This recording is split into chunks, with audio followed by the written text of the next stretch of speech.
تمہیں اس بات پہ فکر مند ہونے کی ضرورت نہیں، سب سے لاڈلا بیٹا ہوں میں گھر کا، انہیں تو راضی ہونا ہی پڑے گا۔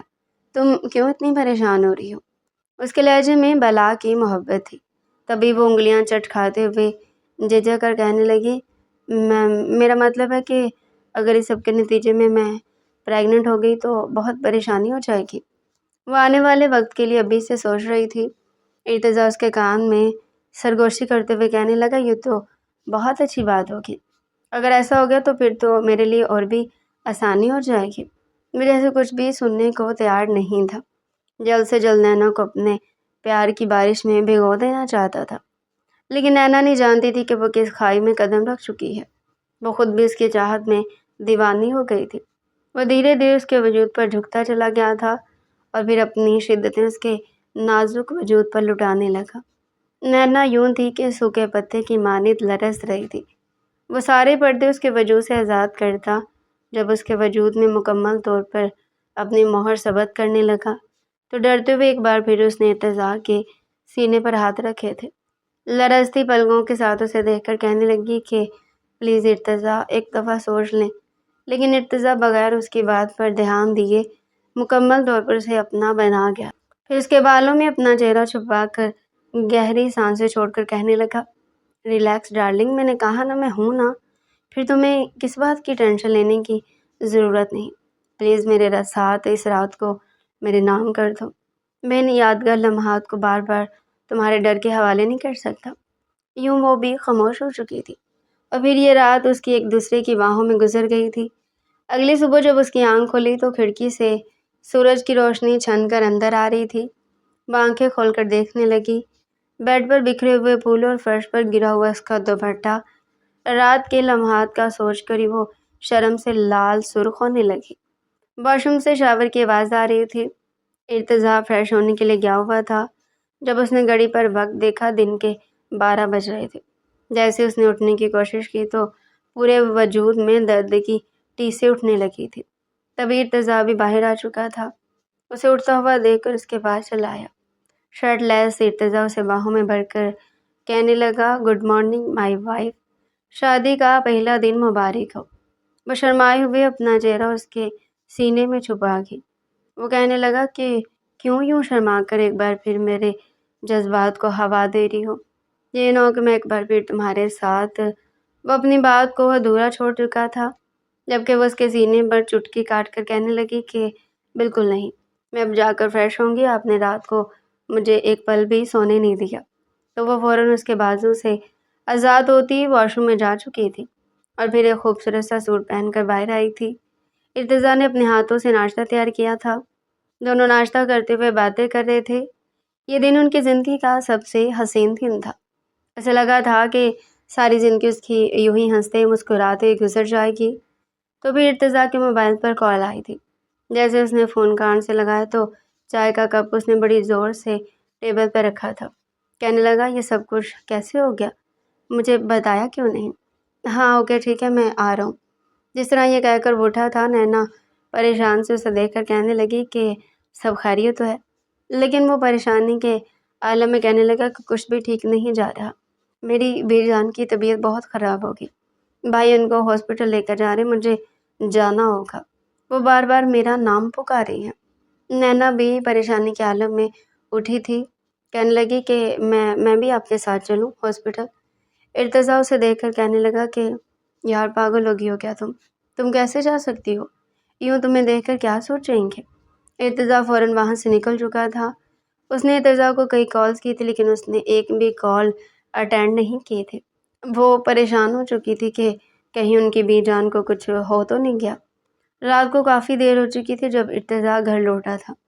سارا دن نینا کے بھوکا پیٹ گزر چکا تھا کیونکہ فلیٹ میں کھانے کو کچھ بھی موجود نہیں تھا سوائے 2 بریڈ کے سلائسز کے، جسے کھا کر پیٹ بھرا تھا۔ رات کو ارتضیٰ جب واپس آیا تو کافی پریشان تھا۔ نینا کے لیے کھانا بھی لے کر آیا تھا۔ نینا نے ابھی جان کے بارے میں پوچھ رہی تھی، وہ ہچکچاتے ہوئے کہنے لگا کہ ہاں ٹھیک تھی، وہ پہلے سے کافی بہتر ہے۔ نینا کو اس کی پریشانی دیکھ کر کچھ عجیب محسوس ہو رہا تھا، جیسے وہ اسے کچھ چھپا رہا ہے۔ اس نے کافی بار اسے پوچھنے کی کوشش کی لیکن ارتضیٰ ایک دم سے غصے میں آ چکا تھا۔ جھڑک کر کہنے لگا، جب ایک دفعہ کہہ دیا کہ کچھ نہیں ہے تو کیوں بار بار سوال پر سوال کر رہی ہو؟ مجھے ایسی لڑکیاں بالکل بھی نہیں پسند جو مردوں کے سروں پر چڑھ کر ناچنا شروع کر دیتی ہیں۔ چپ چاپ کھانا کھاؤ اور جا کر سو جاؤ۔ پہلے ہی کافی ڈسٹرب ہوں، سنا تم نے؟ وہ چپ ہو چکی تھی، آنکھوں سے آنسو بہنے لگے تھے۔ بھوک تو اسے بہت لگی تھی اور اس کی ڈانٹ سن کر اس نے تھوڑا بہت کھانا کھایا تھا اور کمرے میں جا کر لیٹ گئی۔ کچھ دیر بعد ہی ارتضیٰ کمرے میں آیا تھا، اسے باہوں میں بھر کر سوری کہنے لگا کہ یار مجھے معاف کر دو، بی جان مجھے میرے ماں باپ سے زیادہ محبت کرتی ہیں، اس لیے جب انہیں کچھ ہو تو میں پریشان ہو جاتا ہوں۔ وہ ایک بار پھر اسے اپنے قریب کرتا جا رہا تھا اور نینا اس کے سوری پر ہی اسے معاف کر چکی تھی اور اپنا آپ اسے سونپ چکی تھی۔ 2-3 دن وہ اس کے ساتھ فلیٹ میں ہی رہا تھا، کھانے پینے کے لیے کچھ سامان بھی لا کر دے دیا تھا، لیکن پھر کہنے لگا کہ مجھے اب کچھ دن حویلی میں جا کر رہنا ہوگا، میری بجو بھی آئی ہوئی ہے اور پھر بی جان کافی دنوں سے ضد کر رہی ہیں کہ تم رات کو گھر کیوں نہیں آ رہے۔ نینا اس کو کہنے لگی کہ ٹھیک ہے آپ چلے جائیں، میری فکر مت کریں، اور ہاں بی جان سے میری بات ضرور کیجیے گا، میں اب یہاں اکیلی نہیں رہنا چاہتی بلکہ آپ کی فیملی کے ساتھ رہنا چاہتی ہوں۔ ارتضیٰ نے اسے پوری امید دلائی تھی کہ میں ضرور تمہاری بات کروں گا، اور پھر وہ جا چکا تھا۔ نینا کا دل اندر تک گھبرا رہا تھا، یوں لگ رہا تھا جیسے کچھ برا ہونے والا ہے، لیکن وہ خاموش تھی۔ 2-3 دن تو پلک جھپکتے ہی گزر چکے تھے۔ اس بیچ اسے ارتضیٰ بات چیت بھی کرتا رہا تھا۔ اکثر بیک گراؤنڈ میں کافی شور کی بھی آواز آتی، جب نینا پوچھتی تو وہ کہتا کہ بس یہاں پر سب اکٹھے رہتے ہیں، یوں ہی جب مل کر بیٹھ جائیں تو رونق لگ جاتی ہے۔ نینا نے اس کو ہر بار یوں ہی بولا تھا کہ بی جان سے میری بات ضرور کرنا، پلیز یہاں اکیلے رہتے ہوئے مجھے کافی ڈر لگتا ہے، لیکن ان 3 دنوں کے بعد ارتضیٰ نے تو اس کا فون اٹھانا ہی بند کر دیا تھا۔ یہاں تک کہ 10 دن بیت چکے تھے، نینا کافی گھبرانے لگی تھی، نہ ہی اس کے پاس پیسے بچے تھے اور نہ ہی کھانے کو سامان تھا جو اپنے لیے کچھ بنا کر کھا لیتی۔ پچھلا پورا دن اس کا پانی پیتے گزر گیا تھا اور اب تو پیٹ میں بھی شدید درد اور کمزوری ہونے لگی تھی۔ ایک آخری 1000 روپیہ اس کے پاس تھا، بھوکا رہ کر اس کا بلڈ پریشر اس قدر لو ہو گیا تو جلدی سے اس نے نمک پانی بنا کر پیا اور پھر کلینک سے باہر نکل آئی تھی۔ اسے ڈاکٹر ماہم کا ہی خیال آیا تھا، ارتضیٰ کی بہن کا کلینک تھا، وہ اس میں گئی تھی، تھوڑی ہچکچا بھی رہی تھی۔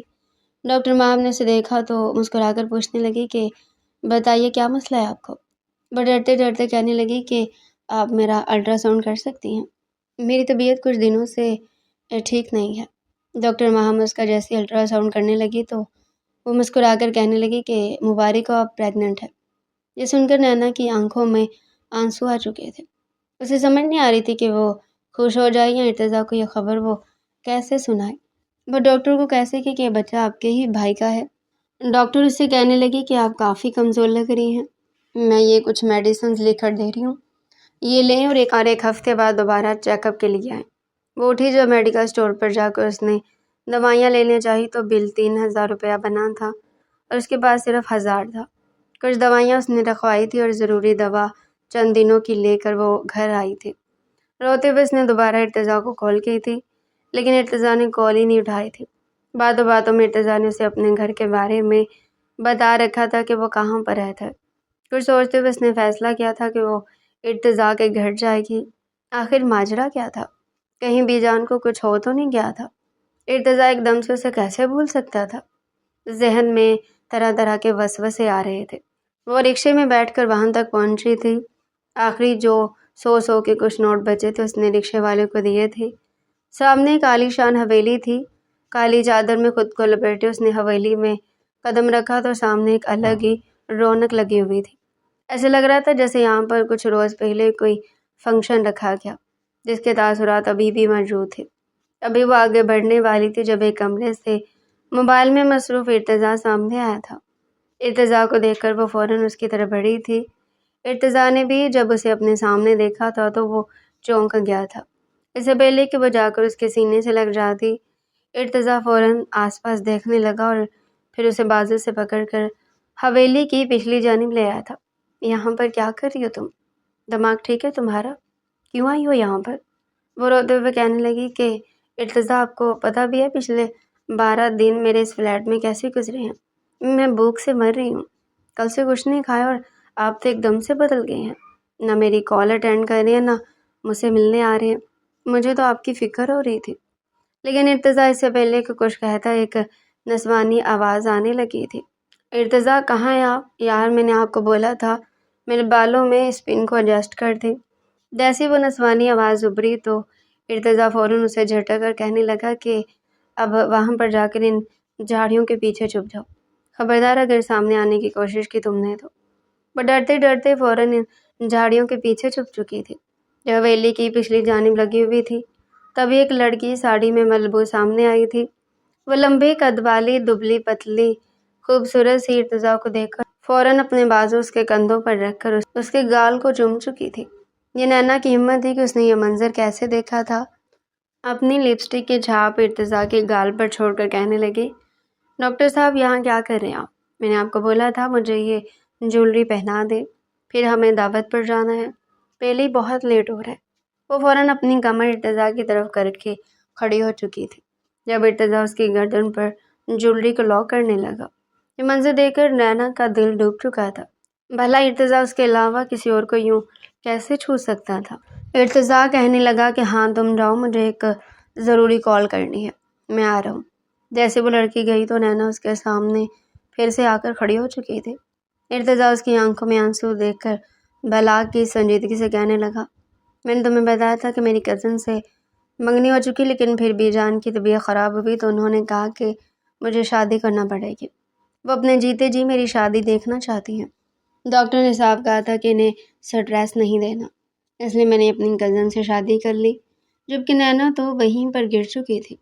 اسے سمجھ نہیں آ رہا تھا کہ کچھ دیر پہلے کتنا بڑا طوفان اس کی زندگی میں آ کر گزر چکا ہے۔ وہ روتے ہوئے کہنے لگی کہ آپ میرے ساتھ ایسا کیسے کر سکتے ہیں؟ دھوکہ دیا آپ نے مجھے، اپنی محبت کے جال میں پھنسا کر آپ نے میری زندگی برباد کر دی۔ کاش میں آپ پر یقین نہ کرتی اور میرا بچہ میرے پیٹ میں پل رہا۔ اس بچے کی تو میں آپ کو یہ خوشخبری سنانے کے لیے آئی تھی۔ آپ نے بولا تھا اگر میں پریگننٹ ہوگی تو راستے اور آسان ہو جائیں گے، لیکن یہ کیا ارتضیٰ چونک کر اسے دیکھے جا رہا تھا۔ بجائے منہ سے کچھ کہنے کہ اس نے اپنی جیب سے 5,000 ہزار کے 4-5 نوٹ نکالے تھے اور اسے دیکھ کر کہنے لگا کہ یہ لو پکڑو پیسے، اپنے لیے جاتے ہوئے کھانا وغیرہ لے کر جانا اور فلیٹ میرا ہی رہنا۔ میں مسائل سے نکل کر جلدی وہاں آؤں گا اور باقی کی بات میں دیکھی جائے گی۔ نینا نے ان پیسوں کو دیکھا تو اس کے ہاتھ کو جھٹک چکی تھی۔ اسے ارتضیٰ کا یہ روپ بالکل بھی اچھا نہیں لگ رہا تھا۔ اسے تسلی دیتے ہوئے کہنے لگا کہ فکر مت کرو، محبت تو میں نے تم سے کی ہے، یہ لڑکی صرف میری مجبوری ہے، مجھ پر بھروسہ رکھو۔ لیکن نینا اب ارتضیٰ پر کیا ہی بھروسہ کرتی؟ آنکھوں سے آنسو رک رہے تھے جب وہ اس کے پیسوں کو جھٹک کر وہاں سے باہر جانے لگی تو ارتضیٰ اسے پیچھے کھڑے دیکھ رہا تھا۔ جب اس لڑکی کو یوں حویلی کے گیٹ کی طرف جاتا دیکھا تو نغمہ خاتون اسے دیکھ چکی تھی۔ فوراً آواز دے کر کہنے لگی کہ اے لڑکی، تم وہی ہو نا جسے نوکری چاہیے تھی؟ ساجدہ نے بتایا تھا کہ اس کی کوئی بھانجی بھتیجی ہے جسے کام کی ضرورت ہے۔ نغمہ خاتون ارتضیٰ کی ماں تھی۔ وہ کچھ دیر تو یک ٹک نغمہ خاتون کا چہرہ دیکھنے لگی۔ وہ اس گھر سے جانا نہیں چاہتی تھی، اس گھر میں رہ کر دیکھنا چاہتی تھی کہ ارتضیٰ نے اس کے ساتھ آخر کیا کیا ہے۔ ارتضیٰ نے عقب میں کھڑے سے گھور کر اشارہ کیا تھا کہ چلی جاؤ وہاں سے، لیکن اس نے بجائے جانے کے اپنے قدم نغمہ خاتون کی طرف بڑھا دیے تھے۔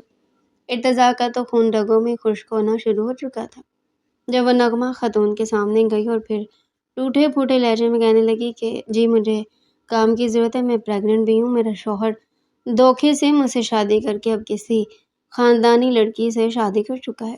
میرا کوئی والی وارث نہیں، نہ میرا اور نہ میرے اس بچے کا۔ وہ ایک لفظ چبا کر بول رہی تھی اور ارتضیٰ کا رنگ سفید پڑتا جا رہا تھا۔ نغمہ خاتون بڑی نیک سیرت خاتون تھی، فوراً اسے کندھے سے پکڑ کر کہنے لگی کہ نہیں ایسا مت بولو، جس کا کوئی نہیں ہوتا اس کا خدا ہوتا ہے۔ تو تم پریگننٹ ہو، کام کرنے میں تو کوئی مسئلہ نہیں ہوگا نا؟ لگتا ہے تم نے کچھ کھایا نہیں ہے۔ فوراً ملازمہ سے کہلوا کر انہوں نے اس کے لیے کھانا منگوایا تھا اور پھر ساتھ ہی اس سے کہنے لگی کہ تم بس کچن میں ملازمہ کی مدد کر دیا کرنا، ہماری پرانی ملازمہ چھوڑ کر جا چکی اور پھر باورچی خانہ ایک ملازمہ کے لیے سنبھالنا مشکل ہے، وہ ہاں میں سر ہلا کر رہ چکی تھی۔ جبکہ ارتضیٰ نور کے ساتھ گھر سے باہر نکل گیا تھا، اپنے شوہر کو کسی اور عورت کے ساتھ